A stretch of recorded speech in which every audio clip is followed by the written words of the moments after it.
So once again, welcome you all on this today's session. Today, already in the previous lecture, we had finished with the Krebs cycle. आज हम देखने वाले हैं. Today we are going to complete with the amphibolic pathway and terminal oxidation, that is also called as electron transport system. अभी amphibolic pathway क्या है देखो. तो सबसे पहले हमको जान लेना है कि respiration क्या है. What is a respiration? Respiration is a intracellular catabolic process. Respiration का डेफिनेशन हमने क्या लिखा था, इंट्रासेल्युलर है, it is a takes place inside in the cell, तो ये इंट्रासेल्युलर प्रोसेस है and it is a catabolism. ये क्या है, कैटाबॉलिक प्रोसेस है जिसमें क्या होता है, the complex organic food material has get broken down into stepwise manner into the simple form and during this breakdown process क्या हो रहा है, energy has get release, energy has get release in a stepwise manner. कैसे release हो रही है, stepwise manner में release हो रही है. अभी हम रेस्पिरेशन को तो traditionally we call respiration as a catabolism, but this respiration is also called as a catabolic process, sorry amphibolic process or amphibolic pathway. Why?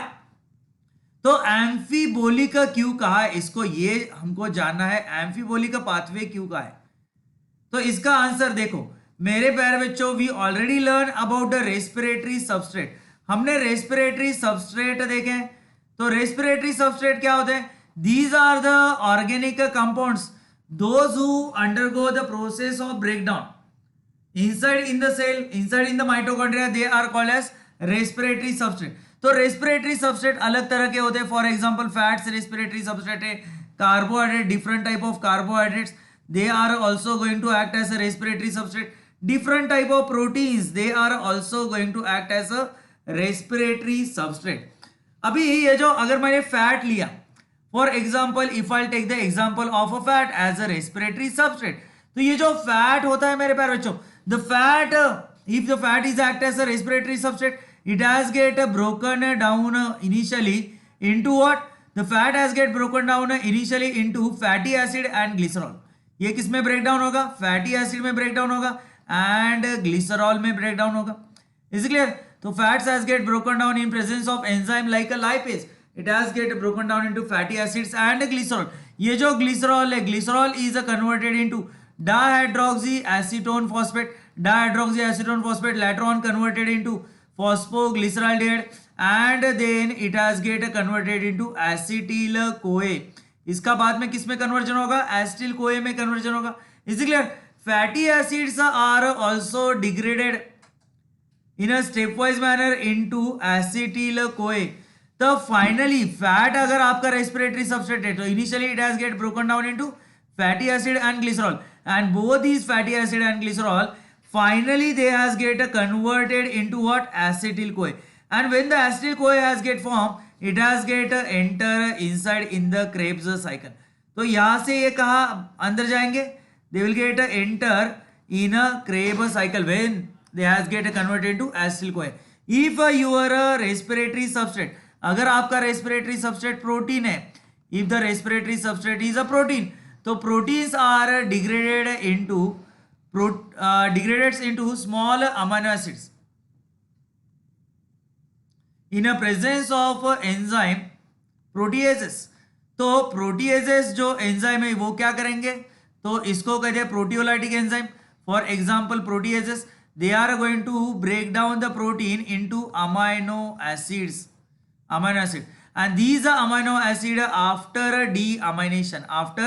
डीअमाइनेशन, deamination क्या होता है मेरे प्यारे बच्चों, डी यानी removal of amino group from the amino acid. Amino acid का structure क्या है, अमाइनो एसिड देखो मेरे प्यारे बच्चों, अमाइनो एसिड का स्ट्रक्चर क्या है, तो it consist one COH group, एक अमाइनो ग्रुप है NH2, तो ये क्या है, अमाइनो ग्रुप है.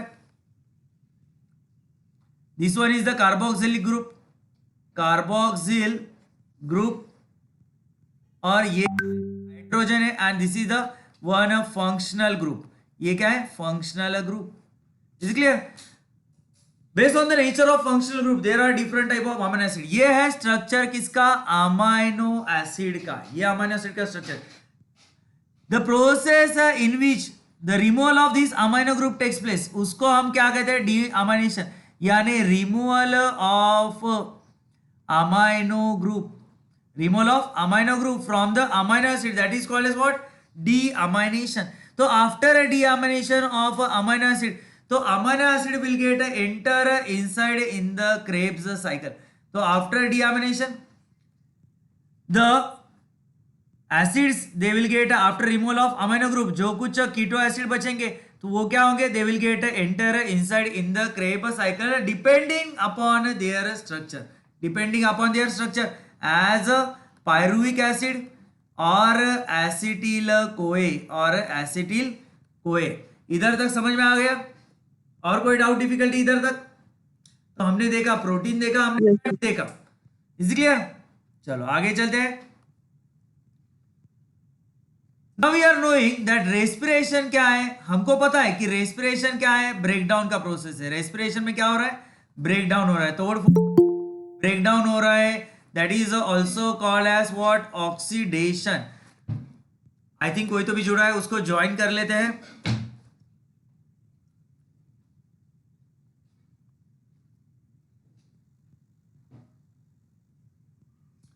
Ashok welcome.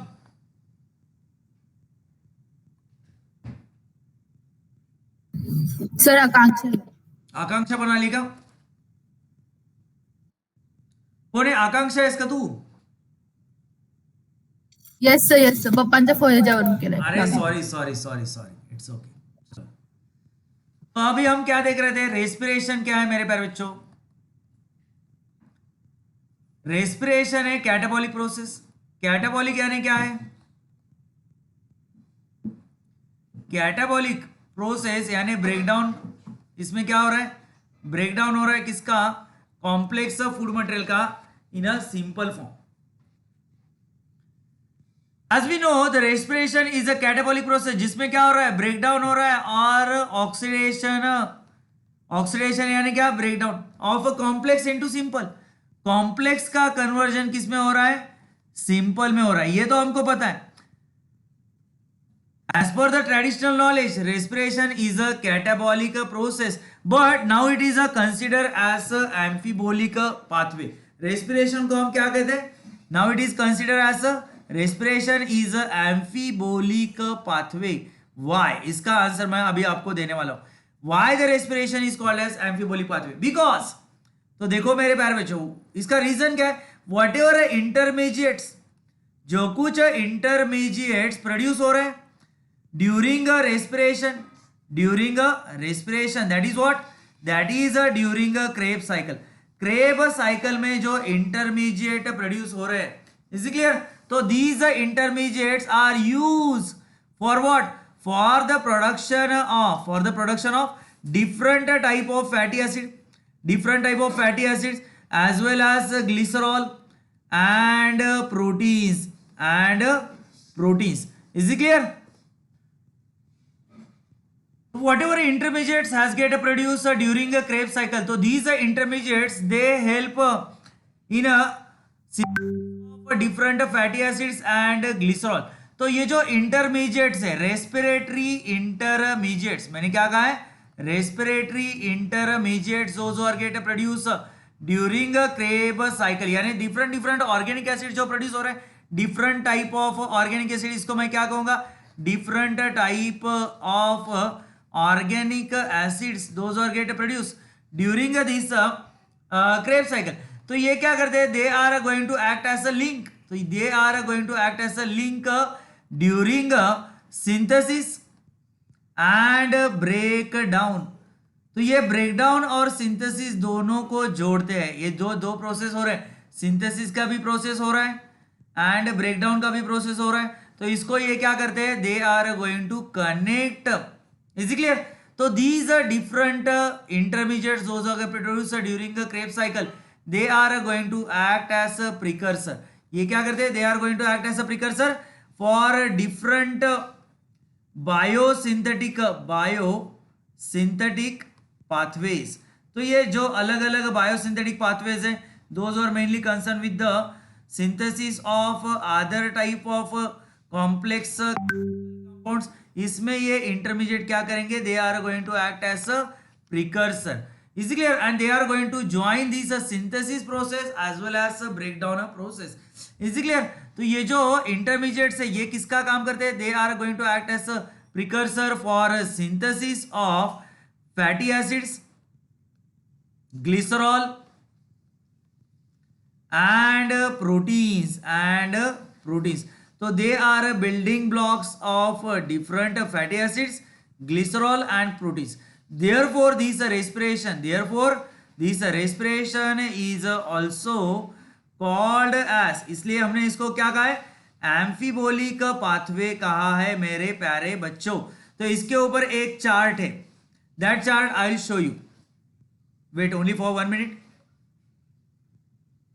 So see here, from this chart you will get a clear idea of amphibolic nature of respiration. So if your substrate is fat, carbohydrate and proteins, तो सारे substrate का पहले क्या होता है, it has get converted into acetyl CoA and then it will get enter inside in the Krebs cycle. And during a Krebs cycle, whatever different organic acids has get produced, they are going to act as a link between synthesis and breakdown. तो ये synthesis और breakdown, ये जो दोनों process हो रहा है इसको ये कनेक्ट करने का काम करते हैं कौन, organic acids those are produced during Krebs cycle. तो they help in a synthesis of fatty acids है, फैटी एसिड का सिंथेसिस होता है, प्रोटीन का सिंथेसिस होता है एंड ग्लिसरॉल का भी क्या होता है, सिंथेसिस होता है. Is it clear? They are going to act as a precursor for different biosynthetic pathways. Is it clear? And therefore the respiration is also called as amphibolic pathway. अगर amphibolic pathway के ऊपर 3 mark का short note आता है तो you have to draw this flow sheet. You have to draw this flow sheet. Is it clear? Any doubt or difficulty? समझ में आ रहा है? Yes, sir. चलो आगे चलते हैं. Yes, sir. चलो, next topic is the terminal oxidation. Terminal means what? Final oxidation. It is also called as electron transport system or ETS. तो ये ETS क्या है, इलेक्ट्रॉन ट्रांसपोर्ट सिस्टम क्या है मेरे प्यारे बच्चों? तो electron transport system is occur on inner mitochondrial membrane. तो इसका लोकेशन क्या है मेरे प्यारे बच्चों? इसका लोकेशन है इनर माइटोकॉन्ड्रियल मेम्ब्रेन. तो मैंने आपको पहले ही कहा था, जो respiration when we started this chapter at the time only I told you, अगर ये मेरा माइटोकॉन्ड्रिया है, this is a mitochondria and this is a inner mitochondrial membrane which is having a large number of finger like position. तो ये जो inner mitochondrial membrane है इसके ऊपर आपका क्या हो रहा है, इलेक्ट्रॉन ट्रांसपोर्ट सिस्टम हो रहा है. तो ड्यूरिंग क्रेब्स साइकिल के दौरान ले लो, क्रेब्स साइकिल के दौरान, इसके बाद ग्लाइकोलाइसिस में क्या हो रहा है, in a glycolysis which is takes place inside in the cytoplasm. Glycolysis कहाँ हो रहा है, साइटोप्लाज्म में हो रहा है. क्रेब्स साइकिल कहाँ हो रहा है, इन द मैट्रिक्स ऑफ माइटोकॉन्ड्रिया.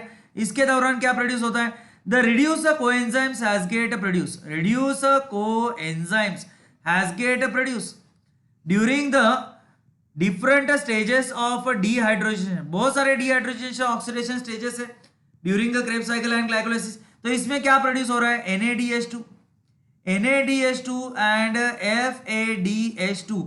तो these are reducer coenzymes has get produced. अभी ये जो reduce coenzyme है इसका फाइनल ऑक्सीडेशन कहाँ होने वाला है, the final breakdown or final oxidation of these reducer coenzyme NADH2 and FADH2 occur on the inner mitochondrial membrane, that is called as electron transport system. Now this electron transport system is located on the inner mitochondrial membrane. Inner mitochondrial membrane के ऊपर इसका क्या होता है, oxidation होता है मेरे प्यारे बच्चों. देखो ये चीज इधर देखो, तो this is the final stage. ये क्या है, दिस इज द फाइनल और लास्ट स्टेज ऑफ रेस्पिरेशन.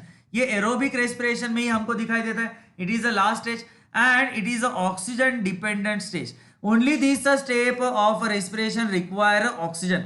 तो ऑक्सीजन क्या करता है, oxygen is going to act as a final electron acceptor. तो ऑक्सीजन क्या काम करेगा, फाइनल इलेक्ट्रॉन एक्सेप्टर का काम करेगा during this electron transport system. तो ये इलेक्ट्रॉन एक्सेप्ट भी करेगा, along with electron it is going to accept a proton from the matrix of mitochondria and it has get converted into water। तो ये water बनेगा फाइनली। तो इसको जो वाटर प्रोड्यूस होता है at the end of electron transport system that is called as metabolic water. तो in detail we are going to cover all these topics, is clear. तो दिस प्रोसेस, ये जो इलेक्ट्रॉन ट्रांसपोर्ट सिस्टम हो रहा है on the inner mitochondrial membrane, it involve, इसमें क्या है, it involve transfer of electron through the various electron carrier. तो इलेक्ट्रॉन जो है वो ट्रांसफर किया जाएगा through the various electron carrier. तो इलेक्ट्रॉन कैरियर इसमें क्या इन्वॉल्व है, in this electron transport system two components are mainly involve. एक क्या है, कोएंजाइम, और दूसरा क्या है, इलेक्ट्रॉन कैरियर्स। इलेक्ट्रॉन कैरियर्स कौन होते हैं, दीज आर द साइटोक्रोम्स होते हैं। साइटोक्रोम क्या होते हैं मेरे प्यारे बच्चों, cytochromes are the iron containing protein. ये क्या होते हैं, these are the iron containing proteins होते हैं। तो all these coenzymes and electron carriers they are arrange in a specific manner on the inner mitochondrial membrane based on their decreasing energy potential. जिसकी energy potential ज्यादा है, जिसके पास ज्यादा energy है, वो कहाँ आएगा, पहले स्थान पे आएगा। And the one who is having the less energy potential, it come at last stage, is clear. तो they are arrange in a decreasing energy potential, कौन, कोएंजाइम्स एंड इलेक्ट्रॉन कैरियर्स। अभी देखो ये जो इलेक्ट्रॉन ट्रांसपोर्ट सिस्टम है, it consist, it is occur on a inner mitochondrial membrane. तो इसमें कितने, 5 protein complex, the 5 protein complex they are going to play important role. For example मैंने इधर बनाया ये इनर माइटोकॉन्ड्रियल मेम्ब्रेन, तो this is a inner mitochondrial membrane.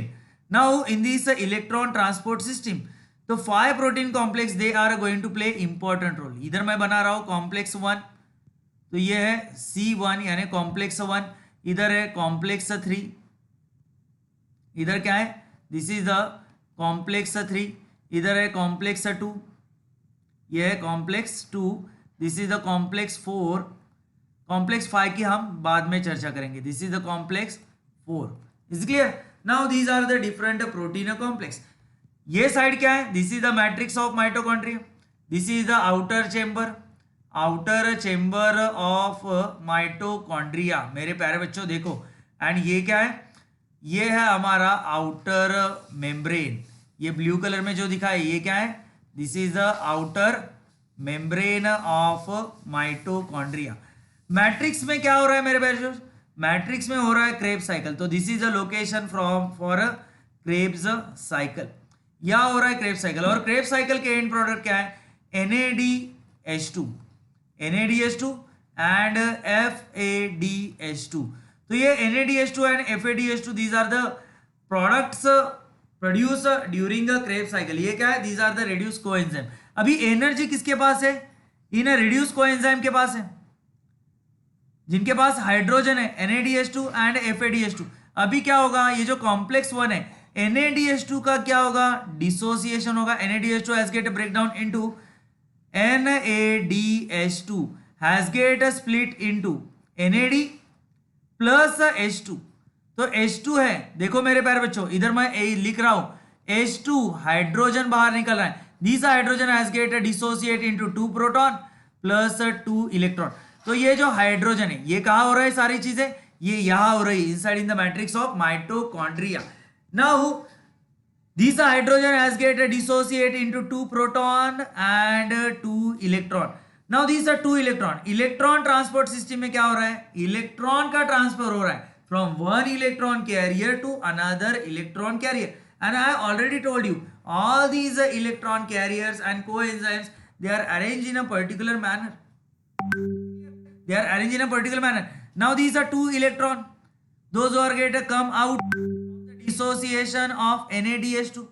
तो ये इलेक्ट्रॉन को कौन लेगा, पहले सबसे पहले FMN, flavin mononucleotide, which is the component of complex 1। Flavin mononucleotide accept the से इलेक्ट्रॉन। तो इलेक्ट्रॉन को मैं ऐसे रिप्रेजेंट करूंगा, इधर मैं I am going to use a star to show the electron. ये स्टार बनाया मैंने इलेक्ट्रॉन को रिप्रेजेंट करने के लिए. From the flavin mononucleotide electron has get handed over to iron sulphur protein. Electron कहाँ जाएंगे? आयन सल्फर प्रोटीन के पास. From iron sulphur protein electron has get handed over to ubiquinone. Ubiquinone UQ or coenzyme quinone. तो when the ubiquinone accept electron, तो electron क्या हो रहा है? Electron has get hand over from one electron carrier to another electron carrier. तो ये star क्या दिखा रहा है? इलेक्ट्रॉन दिखा रहा है. आपका प्रोटॉन इधर ही है. जो प्रोटॉन बाहर निकला है वो क्या है? It is present inside in the matrix of mitochondria only. When this ubiquinone accept electron from iron sulphur protein, इसके ऊपर नेगेटिव चार्ज डेवलप हो जाता है. Now ubiquinone don't want this negative charge, तो ये क्या करेगा? It is going to accept 2 proton from the matrix of mitochondria. And ये जो यूबिक्विनोन है it has get reduce to UQH2. ये किसमें रिड्यूस होगा? UQH2 में. Is it clear? ये यूबिक्विनोन के पास क्या है? अभी इलेक्ट्रॉन भी है और प्रोटॉन भी है. तब क्या करेगा? ये जो यूबिक्विनोन है it is going to hand over its electron to the next electron carrier which is the component of complex 3 that is a cytochrome B. तो ये साइटोक्रोम B के पास क्या आएगा? इलेक्ट्रॉन आएगा. तो इसके लिए मैंने फिर से ये स्टार बना देता हूं इधर. Now whatever energy is released by this electron, जो कुछ एनर्जी ये इलेक्ट्रॉन छोड़ रहा है the transfer from one electron carrier to another electron carrier.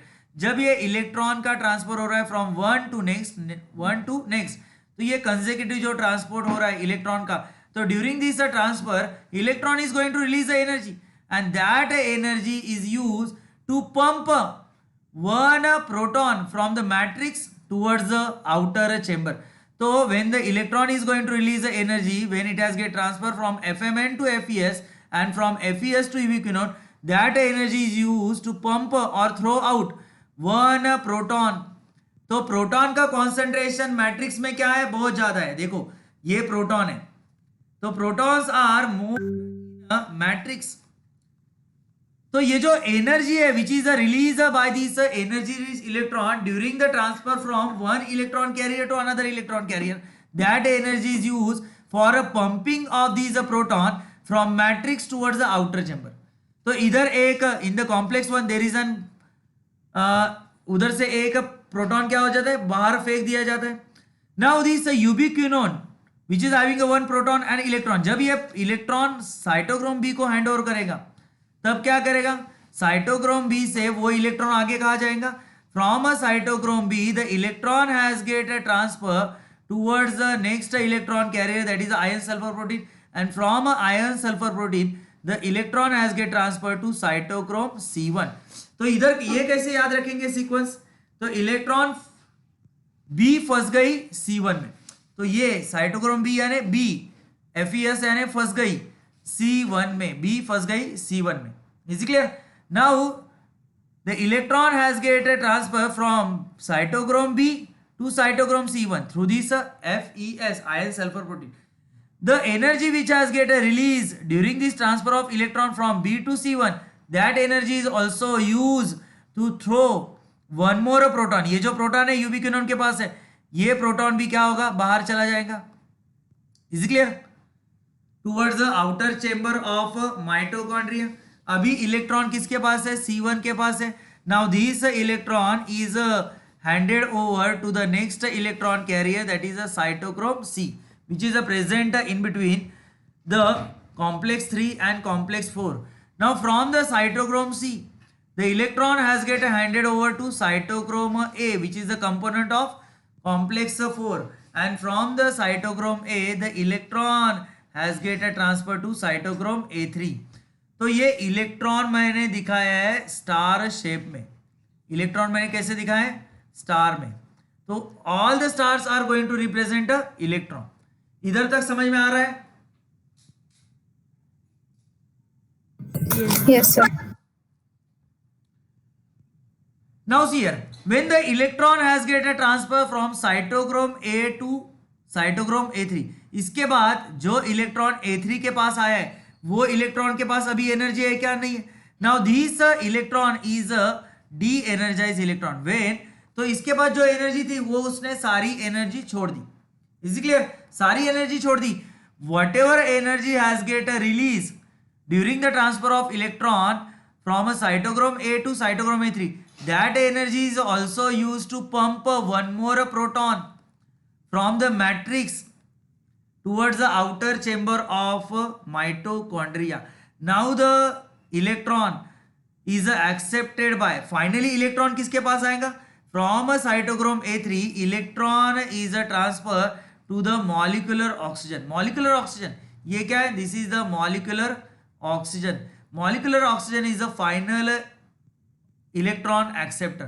तो ये क्या करेगा? It is going to accept electron from a cytochrome A3 and oxygen के ऊपर दो निगेटिव चार्ज डेवलप हो जाएंगे. At that same time this oxygen, ये ऑक्सीजन क्या करेगा? It is going to accept one proton from the matrix of mitochondria and along with electron and proton this oxygen is going to develop one molecule of water. इसको हम क्या कहेंगे? It is called as metabolic water.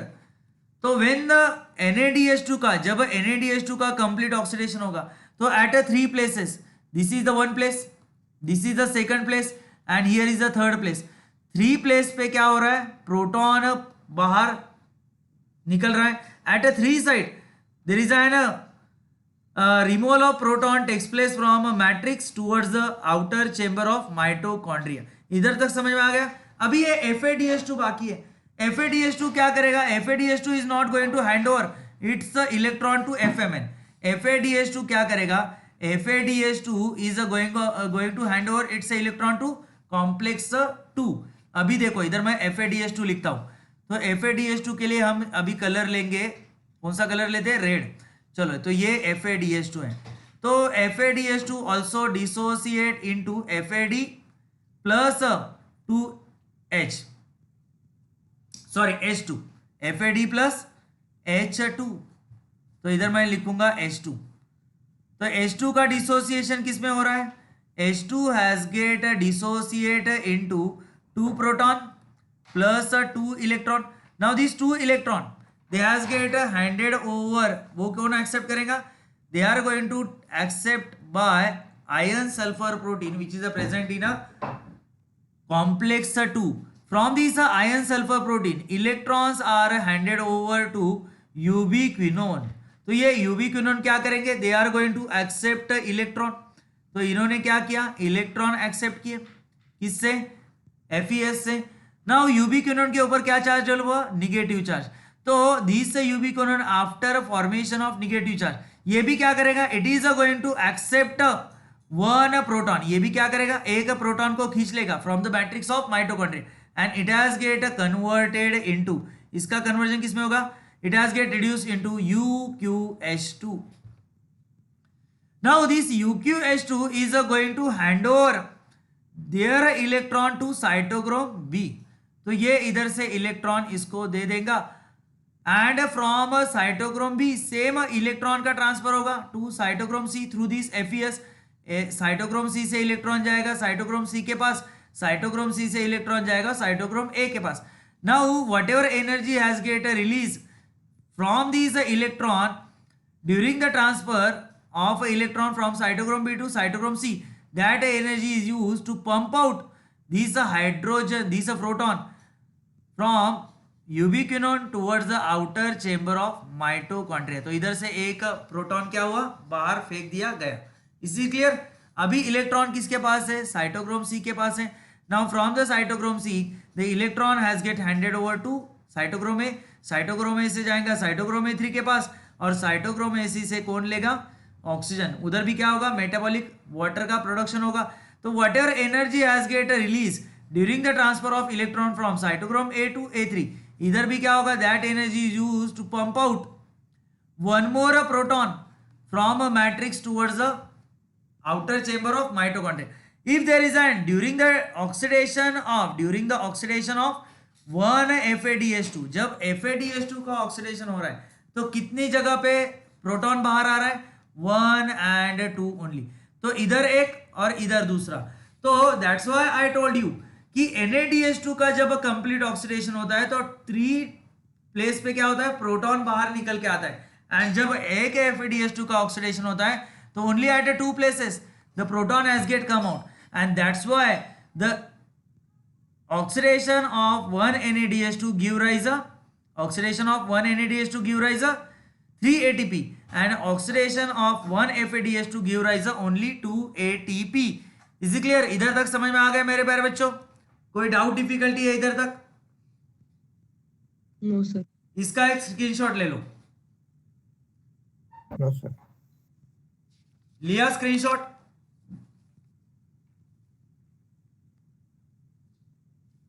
Yes sir. चलो आगे चलते हैं। अभी क्या होता है देखो, मैं आपको अभी बताऊंगा कॉम्प्लेक्स फाई के बारे में। तो here I'll add one white screen now. Now I am going to show this is the inner membrane. ये हमारा inner membrane. Now I am going to draw the complex phi. Complex phi देखो ये है complex phi. एक minute, थोड़ा सा erase out कर देते हैं इसको, थोड़ा सा मॉडिफाई कर देते हैं। ये है कॉम्प्लेक्स फाई। कॉम्प्लेक्स फाई क्या है हमारा? ऑक्सीजोम है। ये है complex five. Is clear? This is the complex five. Is clear? अभी कॉम्प्लेक्स फाई जो है ये क्या है? It is a oxysome.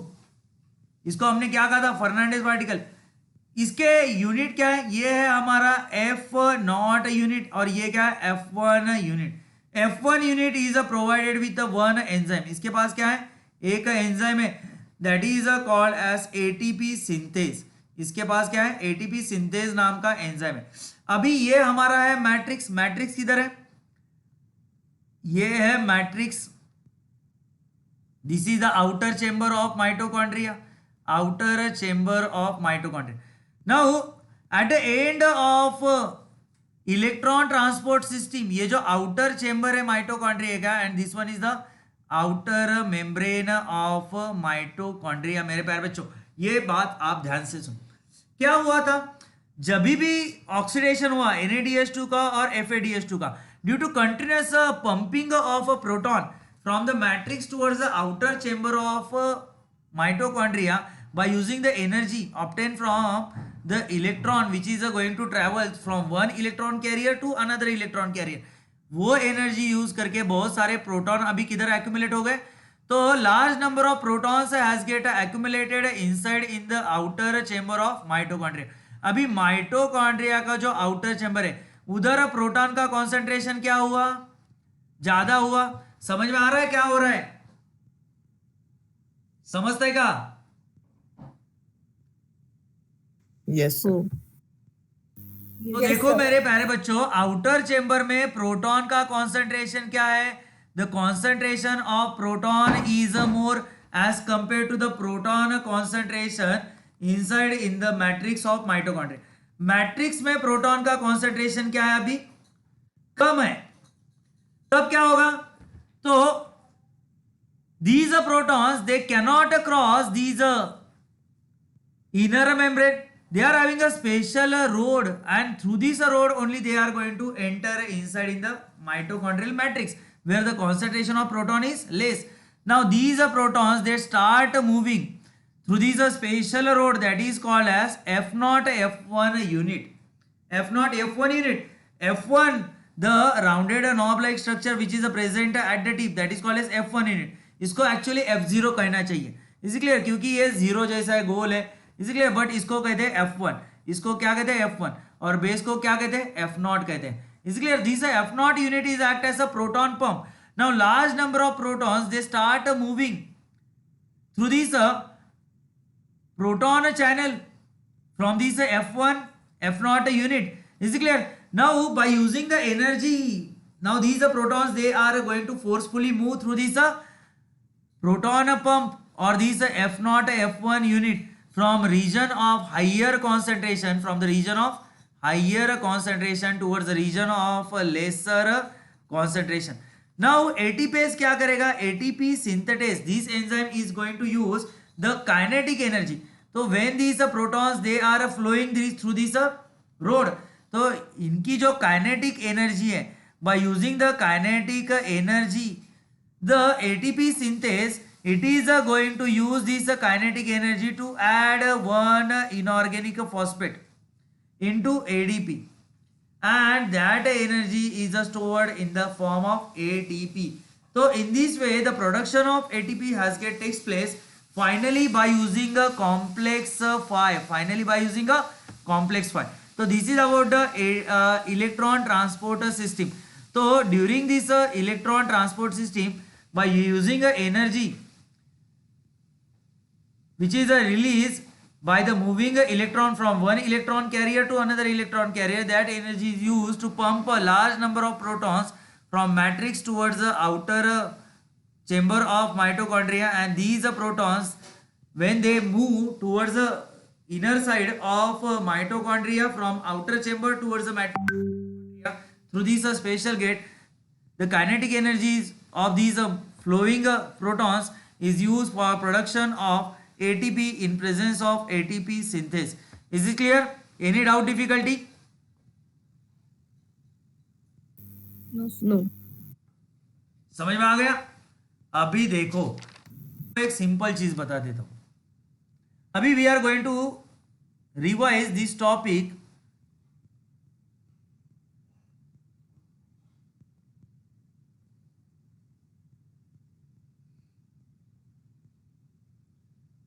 Now this is the one more simple diagram of electron transport system. ये इलेक्ट्रॉन ट्रांसपोर्ट सिस्टम का और एक सिंपल डायग्राम दिया है. Is clear? Now whenever any reduce substrate it undergo oxidation, तो ये क्या करेगा? It is going to hand over its hydrogen. तो ये हाइड्रोजन कौन पकड़ता है? Either NADH2 or either NAD और FAD. When NAD or FAD accept that hydrogen which has get coming out from the oxidation step which has get takes place during a respiration, तो AH2 क्या है? reduced substrate है. When it is going to release its hydrogen, ये किस में convert होगा? A में. A को हम क्या कहेंगे? Oxidise form of this substrate. इसने हाइड्रोजन रिलीज किया, इसको किसने पकड़ा? NAD ने. NAD has get reduce to NADH2. अभी NADH2 क्या कर रहा है? उसका हाइड्रोजन FMN को दे रहा है. FMN से जा रहा है कोएंजाइम क्यूनोन के पास. तो देखो कोएंजाइम क्यूनोन से आगे कौन इन्वॉल्व है? सिर्फ इलेक्ट्रॉन. तो जो हाइड्रोजन बाहर निकल रहा है, it has get split into 2 proton plus 2 electron. तो एक्चुअल फ्लो किसका हो रहा है? इलेक्ट्रॉन के पास क्या है? Energy. And this electron is going to hand over from one electron carrier to another electron carrier. तो these are the different cytochromes those who are involved in a electron transport system. कौन कौन से है cytochrome? तो cytochrome B है, cytochrome C1 है, cytochrome C है, cytochrome A है एंड साइटोक्रोम A3 है. आपको ये सीक्वेंस याद रखना है मेरे प्यारे बच्चों. सबसे पहले B, उसके बाद है C1, इसके बाद है C, A and A3 and final कौन है? The last final electron acceptor है हमारा molecular oxygen. This is a molecular oxygen. Is clear? Molecular oxygen क्या करेगा? It is going to accept 2 electron from the cytochrome A3. अभी इसके पास energy है क्या? नहीं है. And at that same time it is going to take 2 proton from the matrix of mitochondria. Matrix से वो क्या लेंगे? 2 प्रोटॉन लेंगे and it has get converted into water molecule. तो इसको हम क्या कहते हैं? Metabolic water. मेटाबॉलिक वाटर क्यों कहते हैं इसको? Because this water molecule has get produce at the end of metabolism. Is clear? तो केमिकल रिएक्शन से ये वाटर प्रोड्यूस हुआ है inside in the cell, therefore it is called as a metabolic water. Is it clear? Now whenever this electron is going to hand over from one electron carrier to another electron carrier, ये कुछ energy release करेगा and that energy is use for pumping the proton from matrix towards the outer chamber of mitochondria. And वही energy का use हम किसके लिए कर रहे हैं? For the production of ATP. When there is an complete oxidation of NADH2, 3 places पे क्या हो रहा है? ATP का सिंथेसिस हो रहा है. 1, 2 और 3. FADH2 का जब कंप्लीट ऑक्सीडेशन होता है मेरे प्यारे बच्चों, देखो FADH2 के लिए मैं अलग कलर यूज करूंगा. व्हेन FAD एक्सेप्ट हाइड्रोजन, तो FAD कब एक्सेप्ट करता है हाइड्रोजन? तो when there is an oxidation of succinic acid into fumaric acid. In a presence of enzyme succinate dehydrogenase, in presence of enzyme succinate dehydrogenase, क्या हो रहा है, ये सक्सिनेट का क्या हो रहा है, डिहाइड्रोजनेशन, यानी इससे क्या हो रहा है, ब्रेकडाउन हो रहा है किसका, सक्सिनिक एसिड का, उससे प्रोड्यूस हो रहा है फ्यूमेरिक एसिड। जो कुछ हाइड्रोजन रिलीज हो रहे हैं उसको कौन पकड़ रहा है, FAD, and FAD has get reduced to FADH2। But FADH2 अपना हाइड्रोजन किसको नहीं देता है, FMN को नहीं देता, वो किसको देंगे डायरेक्टली, कोएंजाइम क्यूनोन को। तो coenzyme quinone accept that hydrogen and it has get converted into coenzyme QH2, coenzyme quinone along with the hydrogen. इसके बाद ये भी हाइड्रोजन, ये भी क्या होगा, स्प्लिट होगा into 2 proton plus 2 electron. Now this electron has get transfer through this different electron carriers. Cytochrome B से जाएगा C1 के पास, C1 से जाएगा C के पास, C से जाएगा A के पास, A से जाएगा A3 के पास, and finally again to the molecular oxygen. और इधर भी क्या होगा, मेटाबॉलिक वाटर प्रोड्यूस होगा। तो इधर ये स्टेप एब्सेंट है, तो इधर इसका प्रोडक्शन होगा क्या, नहीं होगा, ये ATP का। तो FADH2 ने दिया कोएंजाइम क्यूनोन के पास, कोएंजाइम क्यूनोन से गया B से गया C1, इधर क्या होगा, A प्रोटॉन बाहर निकलेगा फ्रॉम द कॉम्प्लेक्स 3। तो कॉम्प्लेक्स 3 से एक प्रोटॉन बाहर निकला, तो उधर से एक ATP का प्रोडक्शन हुआ। And here in the complex 4 when the electron has get a transfer from cytochrome A to cytochrome A3, जो एनर्जी रिलीज हो रही है, that energy is also used to pump one more proton from matrix towards the outer chamber of mitochondria. That proton is also used to synthesis of second ATP. So if there is a complete oxidation of FADH2, तो only at 2 places क्या बन रहा है, ATP का synthesis हो रहा है, therefore only 2 ATP has get produced after the oxidation of FADH2। तो आप ये भी याद रख सकते हो, दिस फ्लो शीट, इसका भी एक स्क्रीनशॉट ले लो मेरे प्यारे बच्चों, और वो भी याद रख सकते हो, वो आपको मिल जाएगा NCERT के बुक में। तो here I already told you कि we are going to cover both the syllabus, that is NCERT and state board of Maharashtra. Is it clear, any doubt difficulty up to here?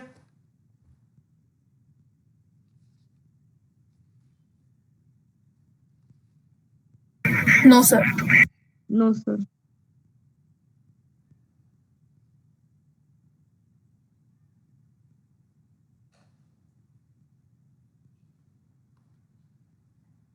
देखो मेरे प्यारे बच्चों, during this electron transport system synthesis of ATP takes place with the help of energy. ये चीजें मैंने सारे explain कर दी है। Now I am going to describe you the theoretical part which is given in your textbook. ये जो process है इलेक्ट्रॉन ट्रांसपोर्ट सिस्टम का, ड्यूरिंग दिस प्रोसेस क्या हो रहा है, ATP का सिंथेसिस हो रहा है with help of energy release during the electron transfer. Electron का ट्रांसफर हो रहा है through the different electron carriers, and ये जो एनर्जी रिलीज हो रही है from the electron transfer, that energy is used for synthesis of ATP, that is called as oxidative phosphorylation. इसको ऑक्सीडेटिव फॉस्फोराइलेशन क्यों कहा है, बिकॉज ये जो फॉस्फोराइलेशन हो रहा है, ये जो फॉस्फोराइलेशन यानी एडिशन ऑफ इनऑर्गेनिक फॉस्फेट हो रहा है किसमें, ADP में, टू प्रोड्यूस ATP। इसको जो एनर्जी लग रही है, एनर्जी एक्चुअली आ कहाँ रही सी, कहां से आ रही है, ये आ रही है डिफरेंट स्टेजेस ऑफ डिहाइड्रोजिनेशन।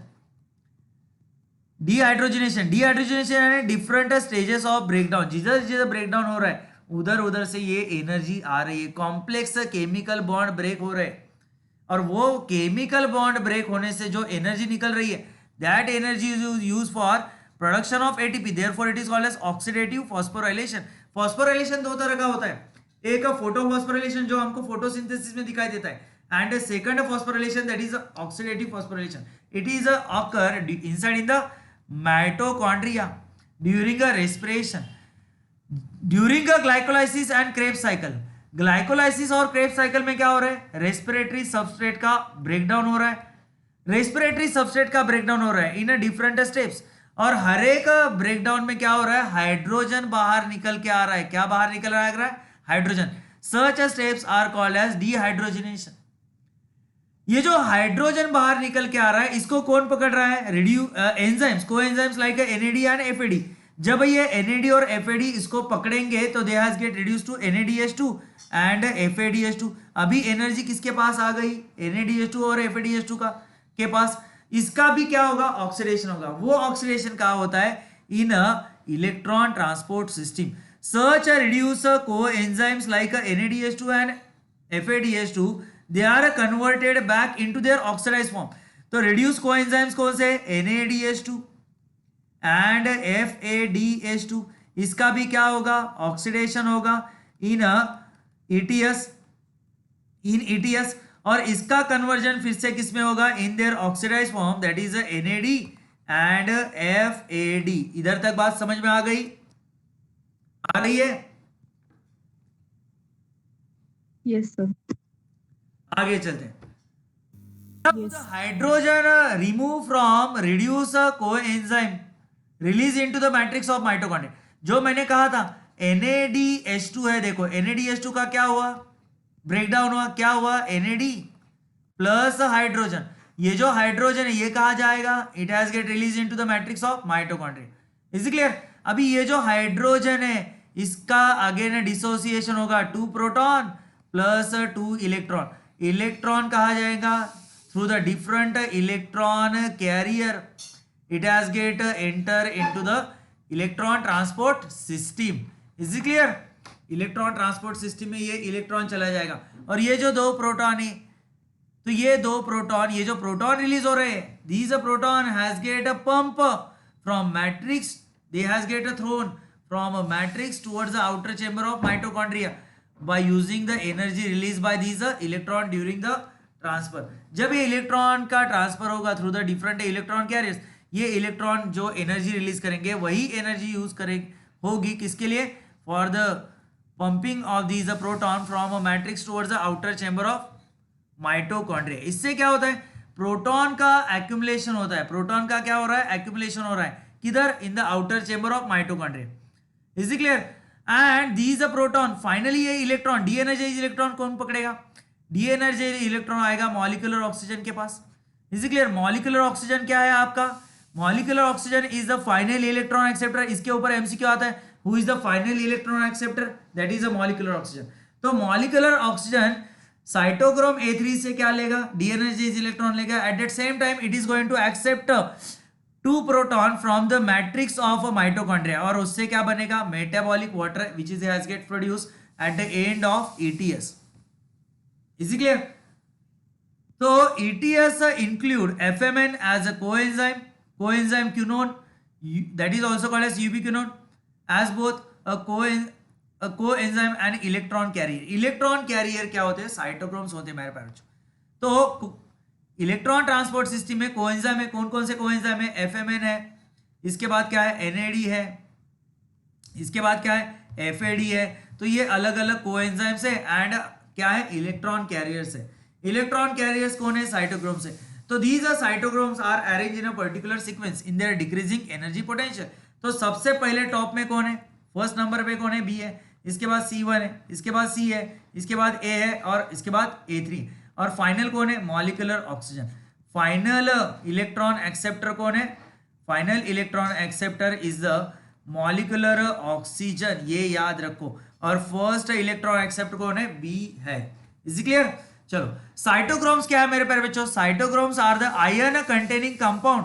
तो ये जो साइटोक्रोम्स होते हैं, they are iron containing compound, they keep oscillate between reduce and oxidise form. Reduce form को हम क्या कहते हैं, फेरस, एंड ऑक्सीडाइज फॉर्म को हम कहते हैं फेरिक फॉर्म।